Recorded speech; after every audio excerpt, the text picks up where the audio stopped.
So welcome to the latest episode of Fabricators Coach Podcast. In this episode, we're going to wrap up our conversation with Aaron Crowley and get into some more details about his experience selling his business. We've got some really good takeaways and some things to consider for after the sale. So let's join that conversation in progress. As you're talking, I'm realizing I hadn't really thought about the impact on the seller. You know, even though you've got somewhere that you're going to, now your identity starts to change somewhat. You know, we talked earlier about, what we do as guys tend to, really drive our sense of who we are. And because you've got something that you're going to, that change is easier to manage versus, well, I'm, just had a bad health diagnosis and now I got to sell. It's the impact on the seller gets to be so much stronger without having something to go to, without having a plan. Your whole process took you how long roughly from the time your prospective buyer approached you to the time you guys closed? How many months was that? It was 6 months, almost to the day. Okay. I could tell you the dates. They were that significant. We got a letter of intent on February 22nd, and we closed August 21st. Wow. So 6 months. Yeah. Okay. And it was a busy 6 months. I mean, it was like having another job, honestly. I mean, Yeah. and not to scare anybody off, but I think as we're talking about planning, and I think we were relatively, at least the guts of the enterprise were in pretty good, we're more or less established. Yeah. And so from this planning standpoint, the more that you can do to be ready, because once it starts, boy, it's just a lot of work, and you still gotta. Well, and here's another interesting thing that was on my mind, and so I probably actually worked harder in the company. Our production manager at No Lift, who set up our robot and oversees the manufacturing there. Well, he told me this story as this whole thing is happening. All this chaos is going on in my life at that time. And he told me a story that was just terrifying, that he'd had a business years ago, big company had come in.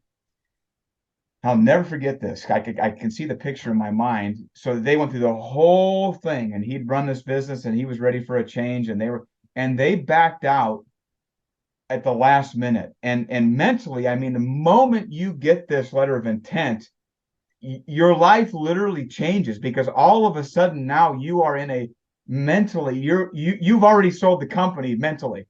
Yeah. You're thinking about the money, you're thinking about the time, you're thinking about, I'm escaping all these nightmares and these headaches that I've been putting up with for so long. So you're transported to that phase, and it's really easy to start maybe compromising on running the business in the meantime. It's like, hey, Yeah. I'm on the way out, and I don't have to deal with that. So anyway, he told me the story that this company backed out at the last minute, and I think it was purposeful. I think this was just a company that was part of their strategy.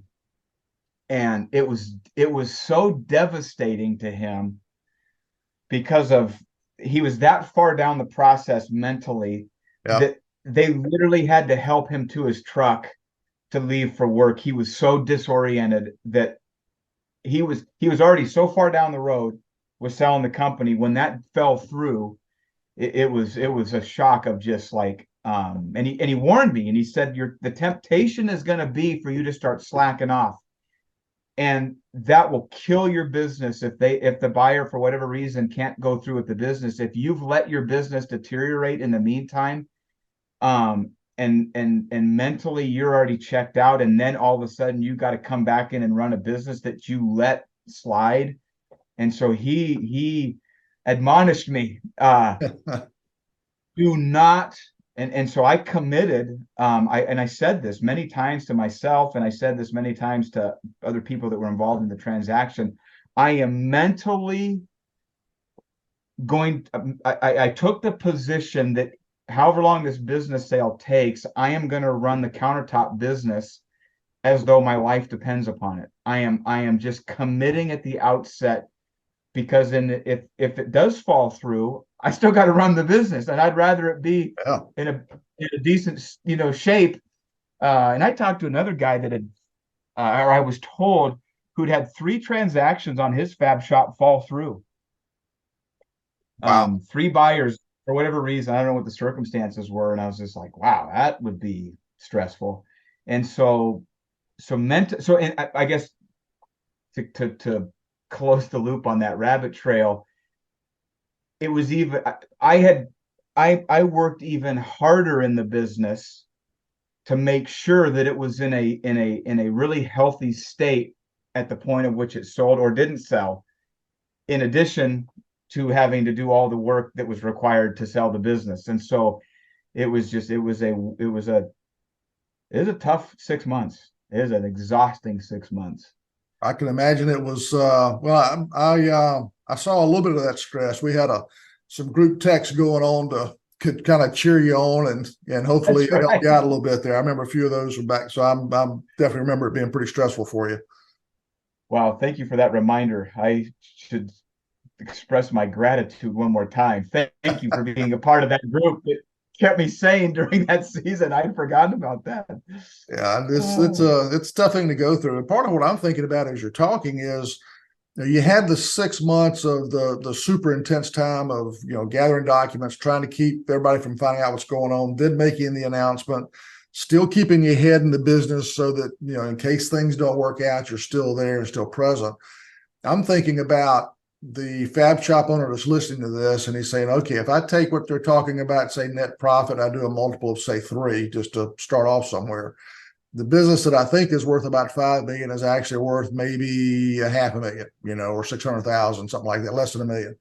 So I need to get that 5 million is where I want to get. So here's where my business needs to go to. And he does the math and he says, okay, I've got 10 years that I want to do that. That means you can't wait until year 7 or 8 to start to make the changes. You really got to start now planning for the structure of your business, taking notes from your book in terms of job documentation, process documentation, training, accountability, making sure your finances are lined up, and making sure that your business essentially can run without you being in it all hours of every day.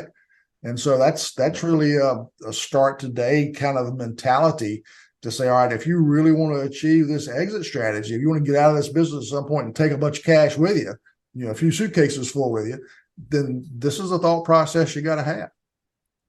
yep. And that's a scary, and I think this was true of even though I was a very process oriented guy and I built the business, not that I could take off for 6 months at a time, but I could, I wasn't involved in any of the day-to-day tactical work. The business didn't depend on me to do anything in a day-to-day basis. I needed to be there to pull on the levers, but I could escape for a day, a week, a couple of weeks, and no one would be the wiser. And that's phenomenal for a business the size that yours was. You don't see that Yeah. much in businesses that size.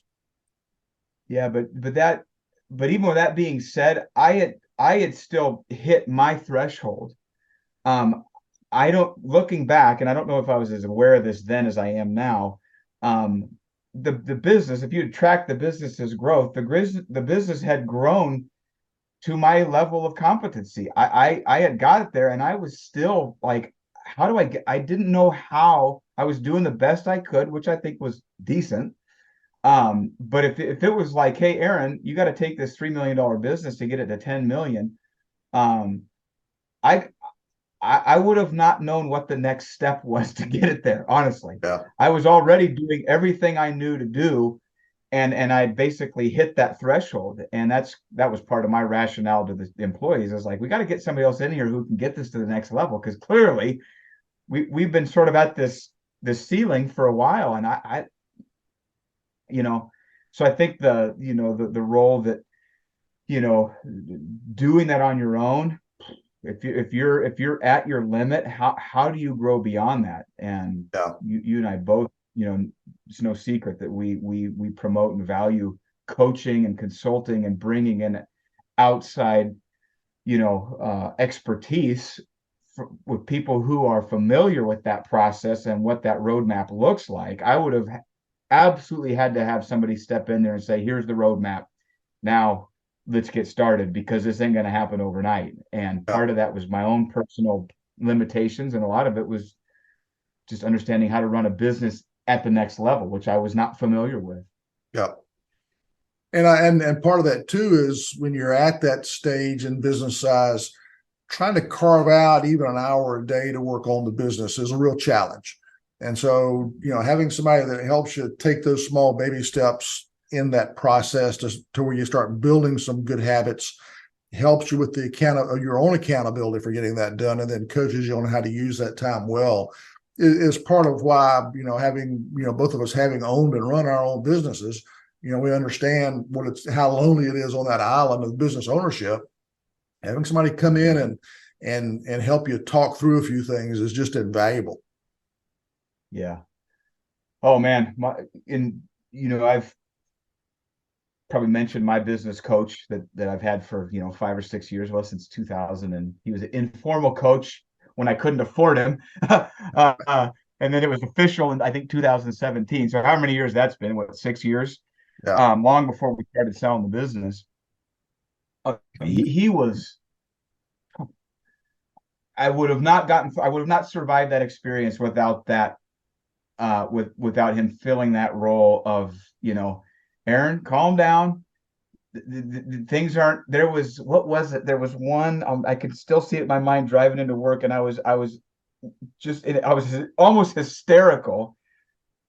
It was either the issue with our sales rep. We had this commission thing, whole nother story, but it was like another one of those, just like what seemed like a disaster that was going to sink the deal. It was either that or somebody had called into the business that I had been talking to, and they didn't realize it wasn't public yet. And they made some comment, some kind of off the cuff comment to one of my employees in the office. And Oh, I was just like, I was literally hysterical. And I called him like, the world is coming to an end. The buyer's going to hear about this and he's going to be upset. And it was something along those lines. And so, yeah, man, having that resource and that support, not to mention, all the value that he brought leading up to that point, the accountability, yep.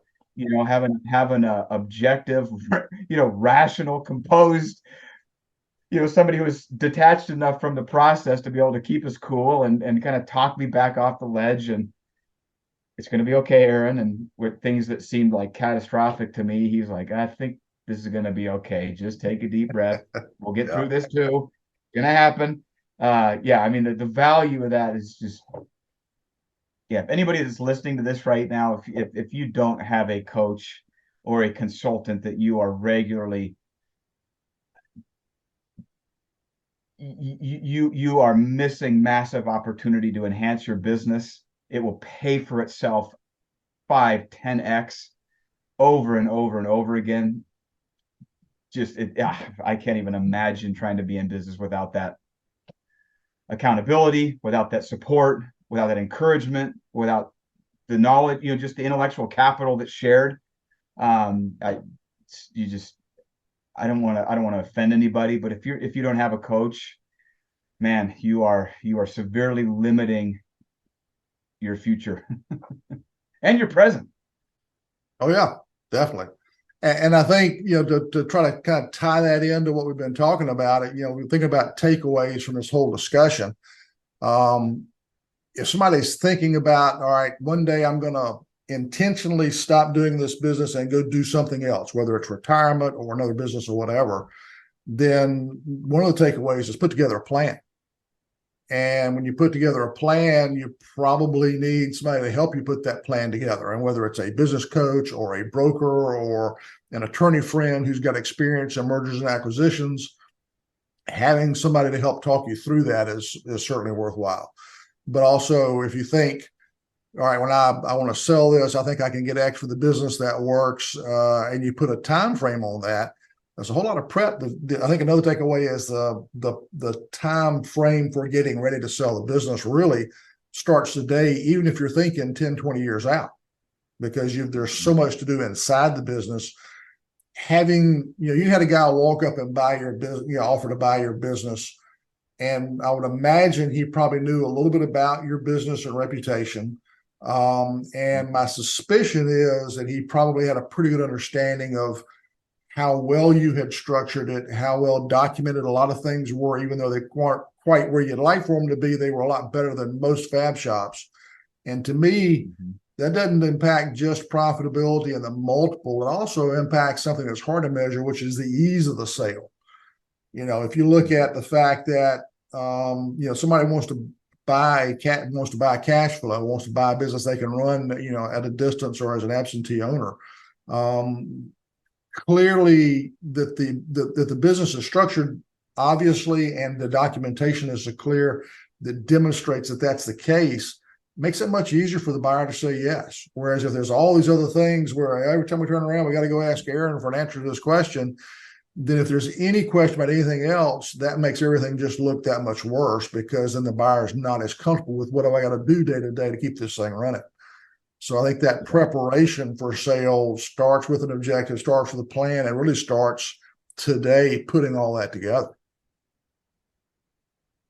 Yeah, and it's in the added benefit of that is the more that you pursue that kind of an outcome, whether you decide to sell, it makes your business more successful. It makes it less stressful to manage and to operate, and will most likely make it more profitable in the meantime. So it's like you win either way. Absolutely. It's not like it only makes sense to do that if you're thinking about selling the business. That only adds to the value of the business down the road, when you get to that point. But it definitely makes sense to start now. Yeah. And even if the sale of the business is you're transferring it to your children or something like that, the same logic still applies, because it makes it that much easier for them to be successful and to take it even further if they have that capability. So Yep.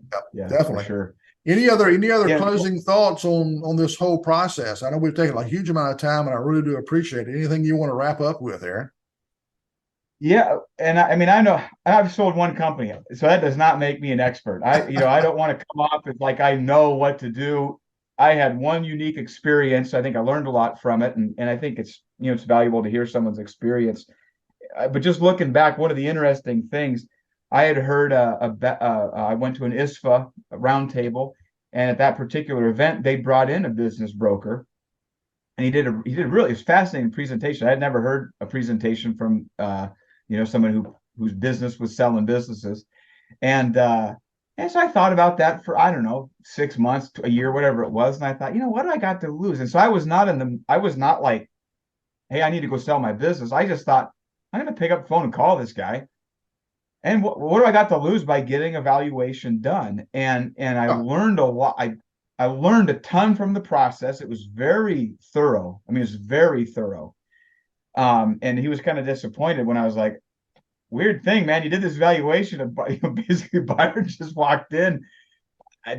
We never put the business on the market, but having that already done was instrumental in that time frame. If he'd have given me an offer, I'd have had to start the valuation process. Yeah. So this folder that I showed you here a little bit ago, I literally pulled that out of the drawer the day that the eventual future owner, when he was in there taking a tour of the shop, he's like, well, what do you think? And I was like, well, hey, I take this home and read it tonight. And that night he emailed me a letter of intent. And so the fact that I already had that step taken, I really hadn't taken too many measures to really do anything with it, but I at least had the value. So that's, to me, like you're saying, I think I agree 100%. Start now, getting serious about the development of your business, and if you need help, get an outside, get outside help for that. But I think a close second would be, if you're thinking you might sell at some point, go get a valuation today, because the sooner you're dealing with reality, the better it is for you. And it's, some of them will do it for free. Some companies will charge you for the valuation. Other companies they'll do maybe just a cursory, kind of low level evaluation, just to give you at least some kind of a ballpark in terms of where you're at. And so I would do that too. Yeah. And if you want to even, 'Cause I think getting that valuation is certainly very important for all the reasons you recommended. If the only valuations you can find cost money, and I have heard of prices of $3, 4, 5, $6,000 for valuation for a $2 million business. But so if you can't, if the price for one seems to be kind of high, take your net profit, multiply it by 3. That gets you in a rough ballpark. There's some other things you need to tweak around that, but that's kind of a preliminary step. Then go get your business valuation and compare the numbers and see how you come out. Yep. And then I would say step 3 is call you and get you on board, because and I say that a little bit tongue in cheek, but at the same time, I've been in that situation, and the reality is running a business and then trying to just running the business as it is a challenge, but then endeavoring to actually enhance the business and build the business, grow the business, prepare it to sell. You as an owner, you're not accountable to anybody. And so it's easy in a weak moment to go, I'll get to that next week. I'll get to that next week. I'll get to that next week. And that's where I think a coaching relationship is so unbelievably valuable, is you have a meeting schedule, and I've committed to doing stuff, and I gotta either show up next week having done that work, or telling my coach or consultant that I didn't do it.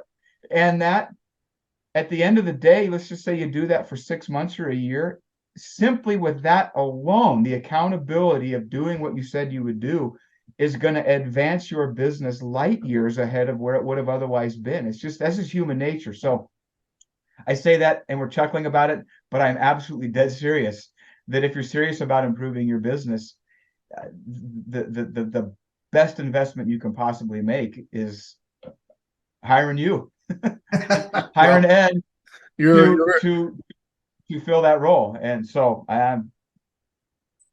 well, you're very kind. Thank you very much. I wasn't trying to get that out of you. I think it's just the fact that, as you said, you had your business coach, and when times got really tough, you had somebody that could help you talk through what's going on. And sometimes, if for no other reason than that, that's helpful. But a good business coach will do even more for you, for sure. We've talked about your book, Less Chaos, More Cash. Really good. I think simple, easy to follow directions on how to document roles, responsibilities, processes, that sort of thing. How can somebody get a copy of that book if they're interested? Yeah, you can go to aaroncrowley.com. I've got a few hardcover copies of that left, or you can just go to Amazon. You can buy the paperback version of those. I think they're $19.95 on Amazon. Probably the easiest way to do it. Okay. So that's just okay. Good deal. And it's a very much an entry level introduction into that mentality of processes, replacing you as the tent pole, the largest tent pole. I think that's I love that visual. And it's a way to begin redistributing the responsibilities, so there's other people supporting the tent. Give you a break. And you say it's basic introductory. I think it also is complete enough to give you a good end result. And so if you've never done anything like this before, it's a great starting point for sure. And if you have the time and the discipline to do some DIY, it's a really good way to go get that done. So any other closing thoughts on the whole prospect of the process of selling your business and all that? I guess the question I would have would be, now that you've done that, I know you've had, you're still running No Lift and you're pushing hard on that front. Other than how that either has or hadn't met your expectations, did the weeks and months immediately after the sale, did they turn out kind of like you had thought in terms of the impact on you and your family?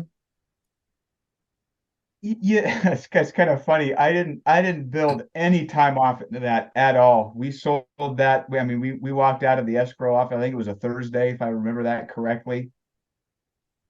Monday morning, I was full time at No Lift, 100%. Nose to the grindstone. Yeah. And that seemed like a vacation, honestly, because I'd been doing both for so long at that point. That still was felt, but looking back, I wish I'd taken more time off. I wish I had a plan for that. I was so excited just to get to work on No Lift that And it was just, I mean, I'd gone to work. I said, how old was I? I'm 40. So I was 45 when I sold. I went to work in a stone shop in high school at age 17. So it was very surreal. I had been going into a granite or quartz countertop shop for 28 years at that point Holy of my smokes. life. So that was a little strange to be like, that's weird. I'm not Yeah. working. I'm not, wow. That has been a significant better part of 2/3 of my life. Uh, and then it wasn't, it was a little strange. Okay. So part of preparing to sell the business is doing as much as you can to kind of mentally prepare for that transition. Yep. Yep. For sure. Yeah. For Okay. sure. Good deal. Well, Aaron, thanks. Yeah. Go ahead. Oh, I was just going to say, I'm looking at a book here right now on exit strategies called Walking to Destiny. My business coach insisted that I read it. And there's an interesting stat in the beginning of this. 80% of baby boomers who sell their company regret it in 12 months. That's a statistic there. And I wonder if it's because they didn't have something else to do. The novelty is worn off and they're so used to doing productive work and now they've handed that off and it's like, what do I do now? And so I really do believe, I really do think that having that next step, thinking about that along the way is really, really important. I think it's an excellent point. I'm thinking generationally. In the guys coming back from World War II and going into corporate America, and the whole goal was to get a good pension from a good company, stay with the company for your whole career. And then that started to change in the 70s and the 80s and the 90s. And but I think that baby boomers, having started off like that, had more of a vision of, work hard, and at some point you turn the light switch off and now you're in something called retirement, whatever that is. And so it's probably a different motivation, different perspective, maybe than some younger folks these days, possibly. So again, I think it's a good note to close on, that having something to be running towards as opposed to something to be running away from is certainly a much more positive way to approach exiting your business. And I think that's certainly a great takeaway from this conversation. Yeah, for sure. For sure. Great point. Okay. Well, Aaron, thanks again so much for your time. Always fun talking with you. We didn't get in, I don't think we got any sailboats on this recording, but we'll at least acknowledge that common affliction, addiction. So, again, thanks for your time. Thanks for that. And listeners, appreciate you all listening. Until next time, happy fabricating. Ed, thank you so much for the opportunity to chat with you. What a pleasure. Man, always my pleasure. It's always a lot of fun. It's one of those things that we almost need to schedule some regular time, because whenever we do get together, we tend to go a while. We got to catch up a little bit. So, folks, that wraps up our conversation with Aaron Crowley about his experience selling his Fab Shop. Hopefully you found some things of interest there that were able to help you out. As I mentioned before we started this series, we're next going to move into talking with a professional business broker about some of the things you may want to know as a prospective seller for a Fab Shop. And we'll get into that with 3 more episodes after this, and I'll introduce that individual shortly. But until next time, happy fabricating.